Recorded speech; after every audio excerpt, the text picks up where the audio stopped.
Welcome to another episode of the Unwanted Comedians podcast with your host, Smiley G, and Joseph Simon. And we have a special guest today. We have the lovely Lisa Vélez. Now, am I saying your name right? Yes, it's Lisa Vélez. For business stuff, I go by Lisa Laxon. Oh. And Is that because it sounds more white or what? With CBS 47. Yeah. Okay, so this is a comedian podcast, so you know we might talk a lot of shit or say some things that are not appropriate. But Lisa if you don't know this already, Lisa is an incredible comedian, and she's super funny. So Lisa, what made you want to become a comedian? You know, it was something I actually always wanted. I was the joker in my family growing up. I mean, like, as far as I can remember, I used to do crazy stuff. And, in fact, I also used to work for B95 back in the day. Who do you work for now? CBS 47 and KC24. And when I was working at B95, I set up a call with G-Man, and Andre, and they had... Really? Yeah, and I had them call my aunt, because my aunt was having these yard sales, like, every single week. She was having a yard sale, and I was like, I think it's time we take away that yard sale. So they called her up, and they said, this is Fresno County. Yeah, we've been getting complaints about this yard sale you're doing. We're probably going to have to cite you. And she's like, but my Thea, you don't mess with her. She was short but powerful and mighty. And she was like, you are not doing anything with my yard sale. It was pretty funny. This is in Fresno.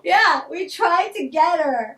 We tried to mess with her, but she was not having it. What you should have done was given the address to everybody who didn't buy it. Yeah. Like free radio advertising for a yard sale. Joseph, have you seen Lisa perform before?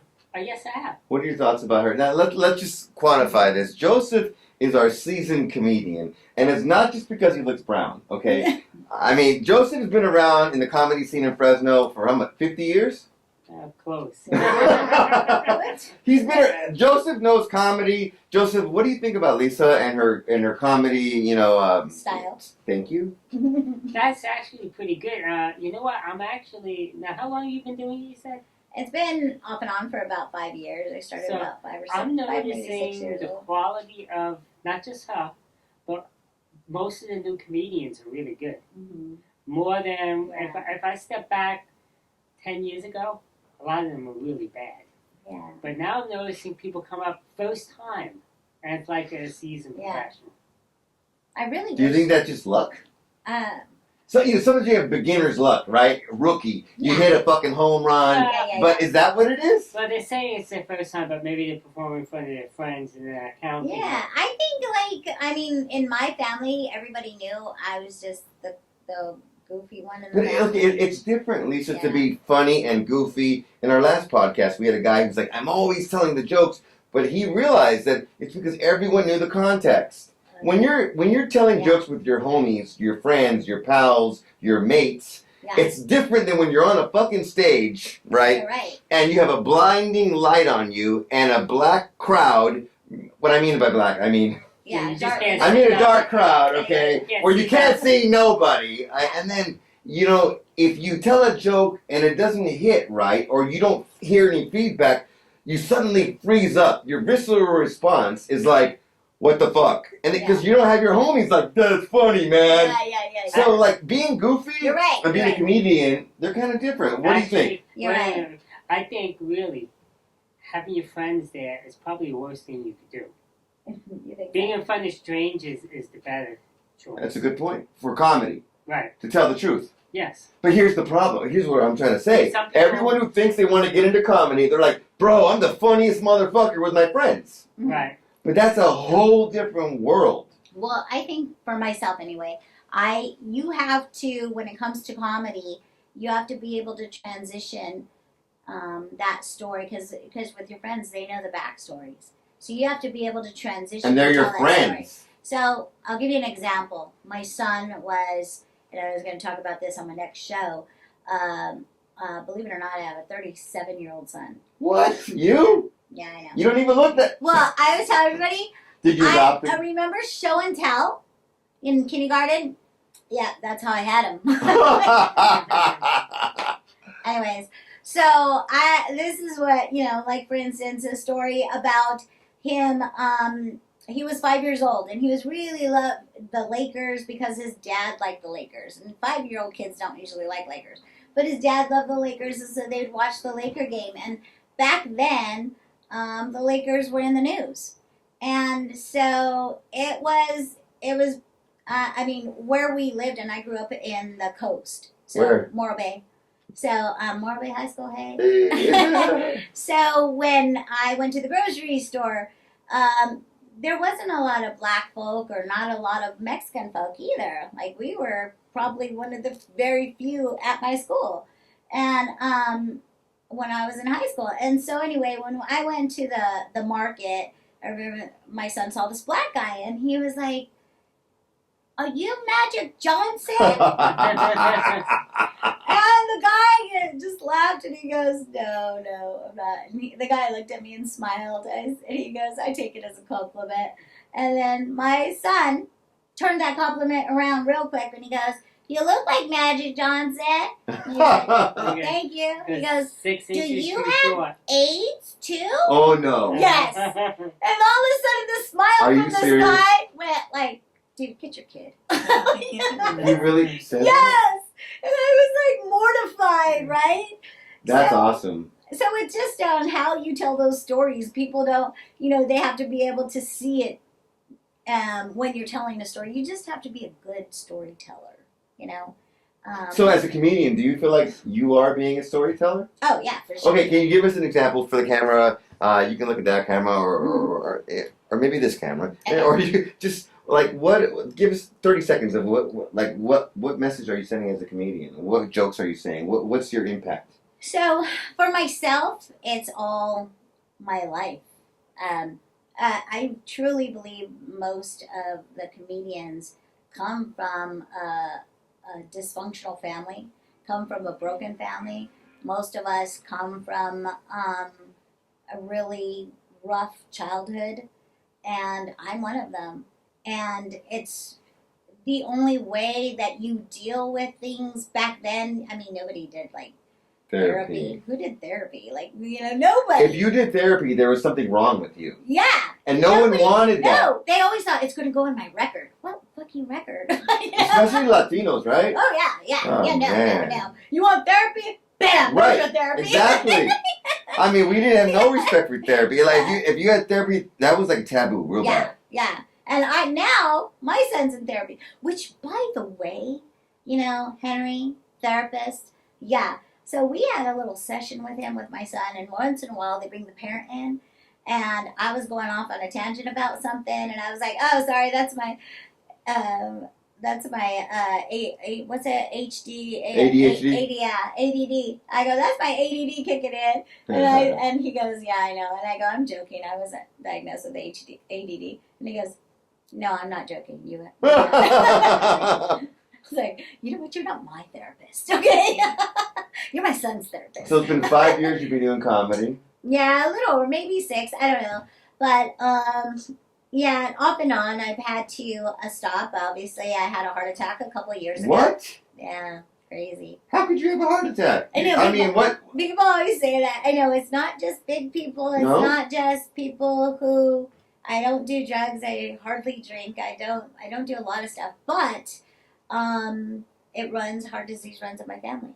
So my dad's passed on, and I've lost some siblings already. Really? Different things. To heart issues? No, but eventually. I mean, everybody always asks that, by the way. Like, how did they go? I Yeah. always say, with their eyes closed.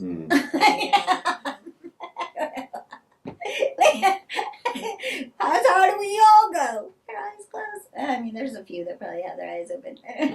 What kind of changes would you like to see in the Fresno comedy community? I think I'd love to see more women out. I think Yes. it's definitely a man's world Yes. in the comedy. Yes. And even there's Unfortunately. many shows where I'm the only female comic. Hmm. And so, you know, and because of that, it's like it'd be awesome to see more women. But I think that they too probably need more support to feel good. It's intimidating. So my first time, I got to tell you this. My first time on stage. When you were a virgin? Mm-hmm. A virgin comedian. A virgin comedian. How did they break the Pop the cherry? So,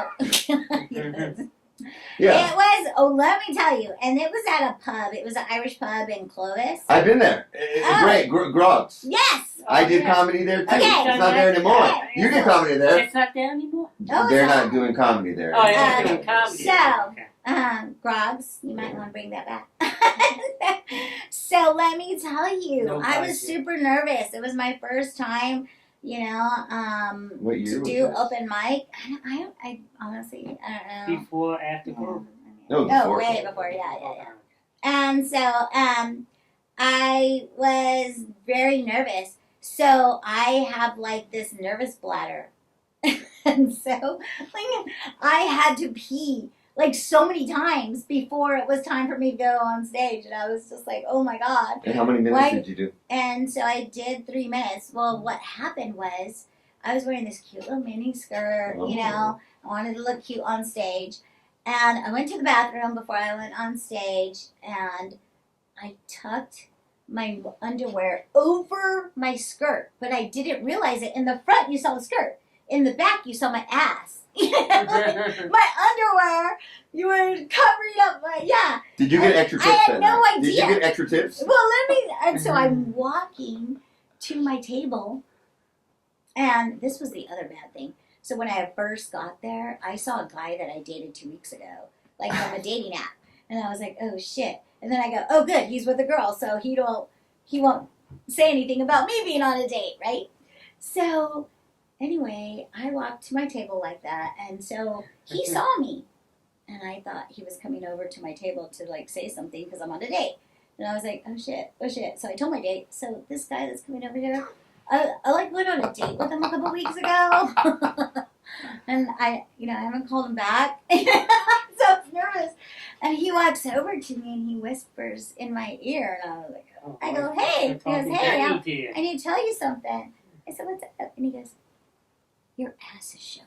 I was like, what? Did you believe him, or did you think he was talking shit to you? I thought he was talking shit. Oh, yeah, because that could be an idiom, right? Yeah, so I immediately got up and I like, oh my God. I was like, what the F?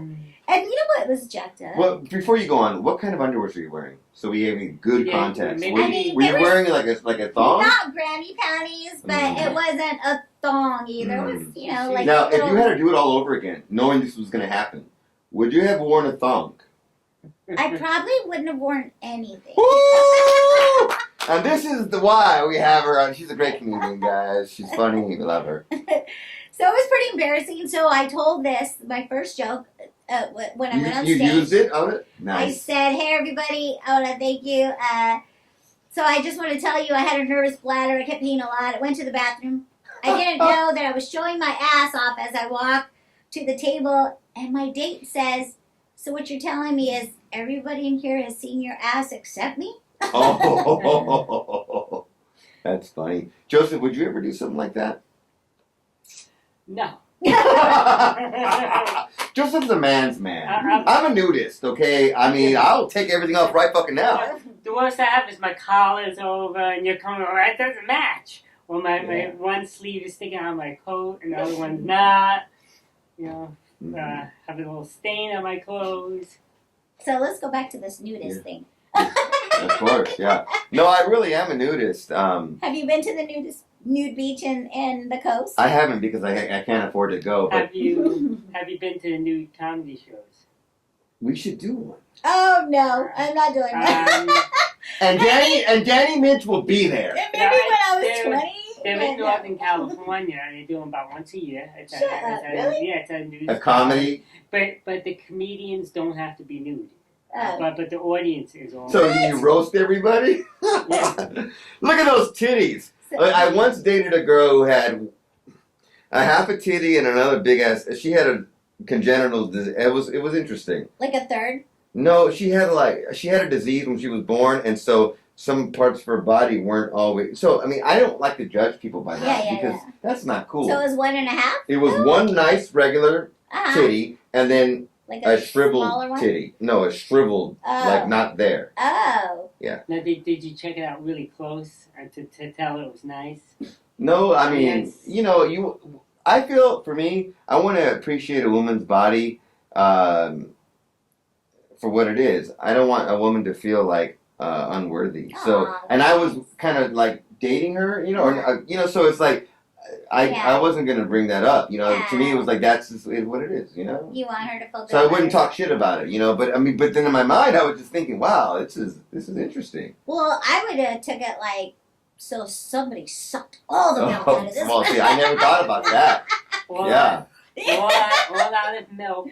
We gotta get another carton. I always tell everybody, like, as I was joking, I remember when my daughter had her babies, and I'm holding the babies close. Well, they were breastfeeding with her, so when he rubs against mine, he was like trying to, like, even though I have my shirt on, he's trying to. I was like, oh, honey, that's powdered milk. So tell me, what are you passionate about in comedy? Because I feel like, for me at least, when I do comedy, it's not just for shits and giggles, man. Yeah. I want to make a motherfucking difference. Yeah. Like, I want to make an impact. Yes. Whether it's something small socially or something big, like social change or the politics. Or, hey, this is fucking wrong. Like, okay, you guys know, recently we had a CEO of a healthcare fucking company get shot dead in the motherfucking street, right? And guess what? America doesn't fucking care because it's a billionaire, a millionaire. It's like, you know what? How many people did you prevent from getting their insurance coverage, right? And actually, he was getting death threats because he had just put in his company an AI system that was actively denying cases. Oh, wow. Like, just so you guys know, AI is going to be huge, right? And it's going to outsource, and it's going to outsource jobs, okay? Especially in the insurance industry. You calling your insurance company, you want to talk to a live person? No, you're never going to fucking talk to live. You're going to talk to AI. And so he had just implemented a new system where anyone that called to try to get their insurance claims taken care of, AI was deciding and was denying them. And you know how insurance companies are. They'll deny, and then finally they might give you a little bit or not, and then it's a fucked up system, okay?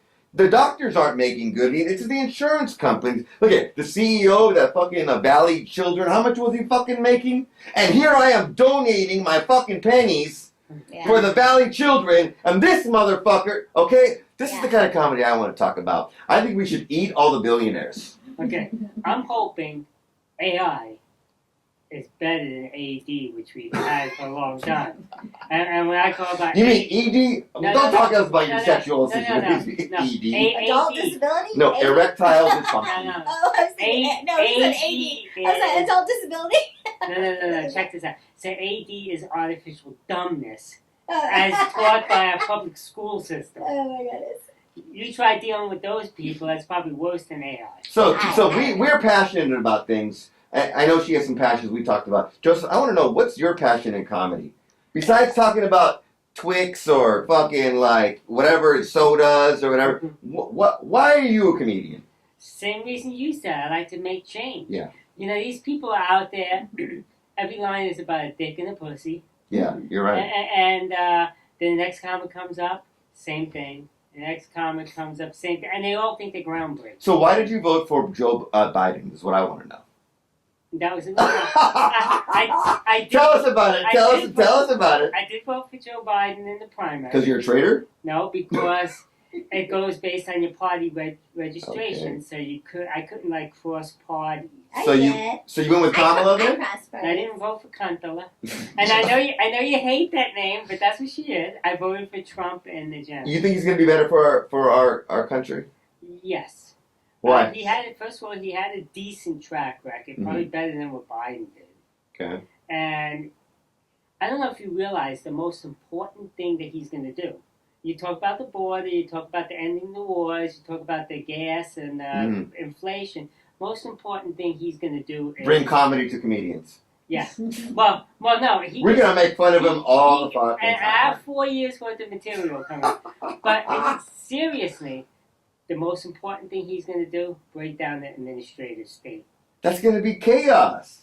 It needs to be done because you have unelected people writing the laws. Okay, so what about all the crazy things he's saying he's going to deport people? What about gays and lesbians, transgenders? Are they going to be threatened? Yes. They won't. They are. You don't think so, Joe? They are No. very much going to be there. Trump is really smart. He creates controversy to get comments and people talking. You don't think he's going to pull through with all this shit then? He's not going to ban gay people from You being don't think gay. so? No. He has nothing to do with the abortion. He did exactly. He is very strong against transgenders. And not on an individual level. Let's see what Lisa. What do you mean, Lisa? What's a transgender first of all? so I have a son who's transgender, And we have a mutual friend too. and Ellie that used to produce. That's right. and so I think what the misconception that people have about transgenders is that they're just bored or they want attention, and I will tell you, from coming from a mom. My son now is my son. My son told me that he would never wish this on anybody. Right. He's like, Mom, I don't wish this on anybody. It's a hard life.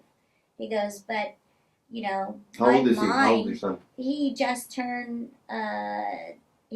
20 years old, and he goes, my mind tells me I'm a boy. My body is showing me something else, and when I look in the mirror and I see parts that aren't a boy, it messes with my Cognitive head. dissonance. Yeah. Where you're like, I had a friend that did that. He was a man, and he was okay. Let me rephrase it. He always felt he was a woman, right? Because that's the thing. It's like God made a mistake, or there was some miscalculation in the physical production. But inside, my spirit, my soul, my mind is one way. So my friend, his name was Derek, he was a very manly man, and one day we had a meeting at our HR, and everyone, and we're, what's going on? Did someone die? And he's like, you remember Derek? Yeah. He's the guy who's smoking a pipe every fucking day outside, and it's the meanest dude. Yeah, well, Derek is having some changes. And one of the Mexican guys said, hey, he's going to turn into a woman. Does that mean that he can have sex with a man now? And I said, bro, he could have always had sex with a man. Because sexuality is different than gender. Yes, absolutely. And I just want to correct Do you it. because I tell everybody, God doesn't make mistakes. God didn't make a mistake with my son. I told him, God just made you transgender. I said, I don't know why you're transgender, but you are, and I accept you, and I love you. Was that hard for you to do? What's hard for me is no, absolutely, that's my kid. And I tell everybody I'd much rather have a son that's alive and well than a daughter that's dead. Because they can be suicidal, right? Very much so. Why? Suicidal rate with transgender is 50%. In the nation, the suicidal rate is 1%. But in transgender, it's 50%. Why is that? Every time you see two transgender people, one of those are probably going to be dying. They're probably going to commit suicide. If they don't commit suicide, they might be fucking killed, commit suicide. right? Yes, absolutely. Because they're targeted too. Absolutely. And the main reason why they commit suicide is for two reasons. One, their family and friends don't accept them and don't want to have anything to do with them. Or number two, because mentally their brain is telling them one thing and their body's telling them another, and they can't deal with that fight in their head. And so, I don't know if you've seen, but it's even on Disney Channel, and Katie Couric did a special, and they found post-mortem, after the transgenders that passed away, they took their brains and examined them, and they found this nodule they can't find in any straight or gay or lesbian person. That's only in a transgender brain. And they think that nodule is what's making them believe that they're a certain gender. And so when you think about scientific facts that prove that there's a reason why these people consider. But are you so from what you just said, I want you to elaborate or clarify. Are you saying that there's something in their brain that makes them think something that isn't really there? Is it No, is it an illness? It is really there. It is really there. They're like so it's telling them, yes, you are this. And so, but their body isn't matching. What I think is funny is that, remember when we were all younger and people would make fun of somebody who was an Aphrodite? Somebody that What's was an Aphrodite? born with multiple, two different organs. So maybe it was a boy, but he had a uterus. Or maybe it was a girl, and she was a girl, but she also had somewhat of a penis, and they find this out because she also had a uterus, or whatever, and so they were. I don't know if you've seen, but there's also documentaries that prove it, that show that these kids were born half and half, and at that time, the doctor told the parents, "Well, we think that they should have been a boy." And the doctor would make the surgery at that moment and turn him into a boy. Yeah, and then years later, this person grows up, but they have feminine tendencies because that decision was made for them. I have problems when I want to put cream in my coffee to put the half and half. I don't even know what that is. But it sounds even more complicated. Joseph, it's a lot more complicated. What I think can make it simple is if somebody says, "Hey, I identify as a boy. Hey, I identify as a girl." Why would that matter to anybody else? It doesn't matter to me. I don't care what you identify as, I think that we're just all supposed to show kindness and love to everybody. So as comedians, what can we do to bring awareness, make change, challenge people's thought? We can't maybe change their thought, but at least we can make them fucking think. Yeah. Like, hey, think about this, and let's laugh. Yeah. Think about this. Yeah. And maybe next time you see a fucking transgender person or a gay person or someone you don't agree with, you could think about it and treat them better. What do you guys think? How can we use our skill set of comedy to help change? Well, I kind of I believe it was you that sent me the video, but I thought it was pretty funny of a comedian who went up and said, "Yeah, I hired a Jewish person to fix the plumbing in the house." And he blew up the whole fucking house. Yeah, well, that's a Zionist joke. That's because, we see what's happening in Palestine and to Gaza, and it's so sad, and don't get me wrong, I also feel for, the hostages that were Jewish, but I feel even harder for these babies that are being killed. And so sometimes you have to make a dark joke to expose what's happening, so that people can kind of reflect. That's a very good point. Smiley. Yes, what? 7 more weeks, all the world conflicts will be over. Are you saying we're gonna have a world war or we're gonna have nuclear war here, Joseph? What do you think's gonna happen? Everybody's gonna be friends shaking hands in 7 weeks. I don't know if it's 7 weeks, but it's whenever January 20th comes. Or half of my family's going to be deported. I don't have any. It's scary shit, Joseph. It is. I had a neighbor. Okay, I have a neighbor. Where I live in the hood. I know we have to leave soon, right? Yeah. Where I live in the hoods in southeast Fresno, downtown Fresno, and a lot of my neighbors are undocumented. They're farm workers. And one of the guys came to me, and this guy works so hard. His body's all fucked up, and he's like, I'm kind of concerned, man. When Trump comes, I think they might deport me. I have no papers. Yeah. And this guy's working. He goes every fucking year. I make $1,000 every week or whatever. And he goes, I only get $700.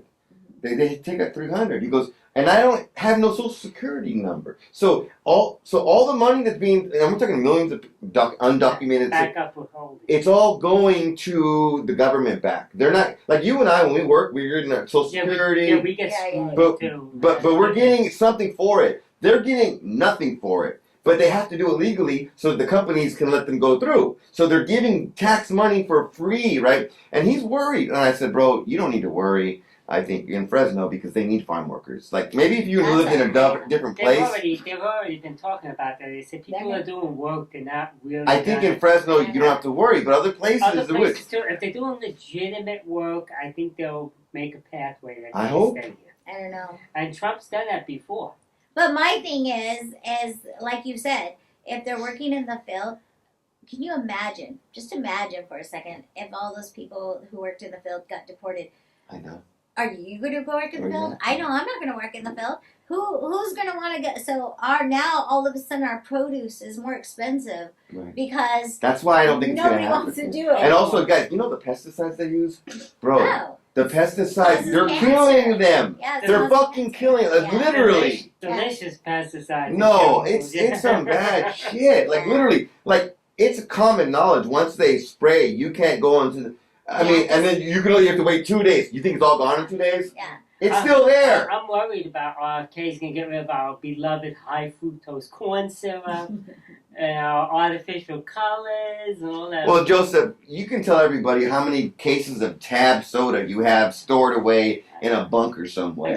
I got about a 12-pack left. Really? He bought like all the Tab sodas, No, and then he I took know. the last picture of one holding a Tab so he can get all the Tab, memorabilia, all the feedback, So all I the... know somebody that lives in Georgia that bought 712 packs.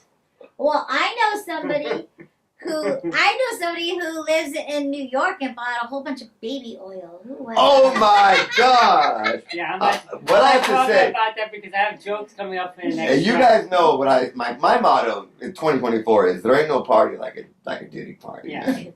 Like a That- dinky party? Like a yeah. What's crazy is that this guy convinced the whole world to change his name like 3 times, right? Mhm. And had everyone calling him Puff Daddy, Yeah, P I Diddy. took a picture with him. I had a Did you picture. really? Yeah.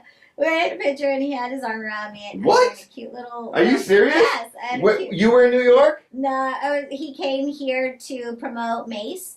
And it was when I worked for B95. And I was wearing this cute little black dress. And I was like, Diddy. I was like, can I take a picture with you? I was like, I'm at the radio station. He goes, oh. He goes, looked at me. He goes, yeah, come over here. And he pulled me close and took a picture.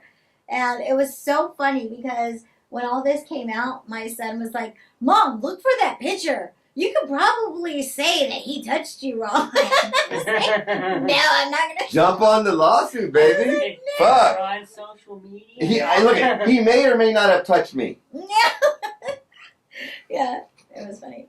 It was good times. So, okay, so any last things you'd like to say? We got to close it up now. We have a show at the end of the month. Lisa's going to be on it. Joseph's always on my show. Yes. It's going to be, this show's going to be great because we're having, every year, every December, I have Jeremiah Nation, Devil Dog comedian, and his co-host friend, his buddy, Tony Martins. He's going to be on the show. Since I've been in Fresno, they've been doing my show every December. And so it's going to be fun. And, Is this the December 29th. yeah. 20th? This is Saturday, the last Saturday of December, at Summer Fox Brewery in Clovis. Use your own calendar. And we'll be doing a show on December 17th.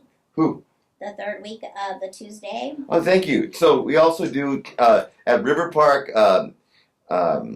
Mall, we do a show called, what do we call it? Art Groove's Got Talent. Yes. Yeah. Art Groove's Got Jokes with Melanie Glass. Yes. And And, it's going to be exciting because this show happens to fall on my birthday. Just a quick reminder, we'll be closing up in a few minutes. We're going to close it right now. We're going to end it right. We're ending it right now. No, you're good. Just Thank letting you. know. Thank you.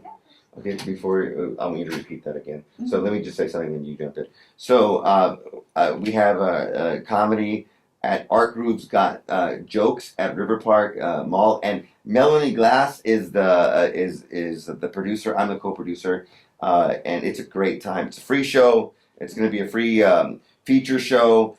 We also have an open mic that night and a comedy contest, which Joseph R. Simon is the judge. Yay. Oh, So- yeah, I take the bribes. So Don't forget, the bigger the bribe, the more chance you have of winning. there you go. Okay, but Lisa, what else is Just going like on? a real judge. So that happens to fall. It's every third Tuesday of the month in River Park, which is also during farmers market, which is great because Yes. they have some Yes, really yes, good yes, truck yes. food. Oh my god, I love it. But this time it happens to fall on my birthday. What? Turning 35? So again. So we're gonna have a birthday party / show. Yes. It's gonna be awesome. And we're working on some improv, so it'll be Yes, a let's do lot that. of fun. That's going to be great. I'm super Dude, excited. I'm dude, excited. One thing I don't like about parking is tough, so I came up with a creative way to get people out of the parking lot. How's that? I go and say, I saw Taylor Swift down the block. If you hurry, you can go meet her. Right? And everybody just gets in the car and just runs. Yeah, there you go. Joseph. You can always park across the street where In-N-Out's at, man. Oh yeah, it's true. I usually park right where it's a little further up, but closer towards not Macy's, but That's where P.F. Chang's. Yeah. I park. Well, I park by Dollar Tree. That's more my speed. Bro, that's a mile down. Ruth Chris, that's where I was parking by Ruth Chris. Yeah. Yeah. All right, Joseph. You've been a great co-host and a great personality on my show. It sounds like you're getting rid of me. No. No. I want you to tell us any last things you want to say for this show with Lisa before we close it out. We want everybody to look out for the show. It's always a great show. It should be out about the time J.D. Vance is announcing he's running for president.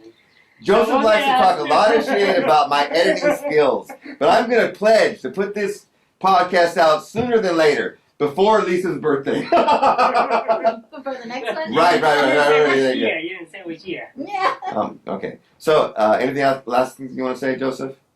Have fun. All Have right. peace. Have peace. Okay. Love everyone. All right, so, thank you guys for tuning in to another episode of The Unwanted Comedians. And you're not unwanted. It's just, we It's are just me and him, unwanted. 'cause Yes, we don't get you're wanted. Yeah. The Unwanted Comedians podcast with your host, Smiley G, Yeah. and Joseph R. Simon. with our special, lovely, awesome guest. Lisa Vélez. All right. Thank you guys for tuning in. Well, and remember, it's of Chuck Woolery. We'll see you at 2 and 2. All right. Thank you guys. Out. Thanks. All right.